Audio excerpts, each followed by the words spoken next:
అక్కలంటే Aadhaar card చూపించి ఫ్రీగా ticket తీసుకొని ఎక్కిపోతున్నారు కానీ అన్నలు బస్ ఎక్కితే పక్క టికెట్ తీసుకోవాల్సిందే. ఎంత ఛార్జ్ ఉంటుందో అంత కట్టాల్సిందే. ఊకే బస్ ఎక్కినప్పుడల్లా ఈ లొల్లేంది అడ్డగోలు ఖర్చేంది అనుకున్నోళ్ళు రూట్ పాసో జనరల్ పాసో తీసుకుంటారు. నెల మొత్తం పురుసత్తుగా తిరగొచ్చని.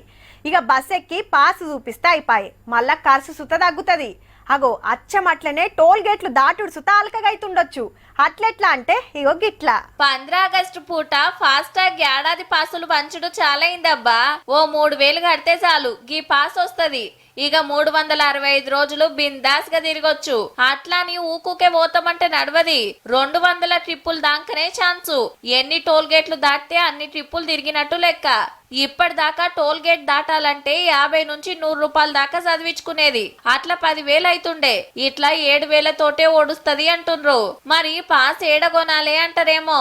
అంత రిస్క్ కష్టం లేదు. స్మార్ట్ ఫోన్ల ప్లే స్టోర్ లకు పోయి సెంటరోళ్ళ రాజ్ మార్క్ యాత్ర యాప్ ను డౌన్లోడ్ చేసుకొని అందులోనే కడితే కథం. కాకుంటే తెల్ల నెంబర్ ప్లేట్ ఉన్న బండ్లకే. అయితే మన తెలంగాణ ఇండ్ల వివరాలు సెంటరోళ్ళ డేటాబేస్ కు పంపలే, మనకు పాసులు రావు అన్నారు కొందరు. కానీ బరాబర్ వస్తూనే ఉన్నాయి. గిది అట్లా తీసుకున్నదే. ఏ ముచ్చట ఎట్లున్నా ఊకుకే కట్టే బజిలి ఒక్క పారే ఓ 3,000 కడితే మంచిగా ఏడాదంతా తిరగొచ్చు కదా. ఇయాల్టికైతే గింతే. ఏమన్నా తిప్పలుంటే మళ్ళీ పని చెప్పుకుందాం.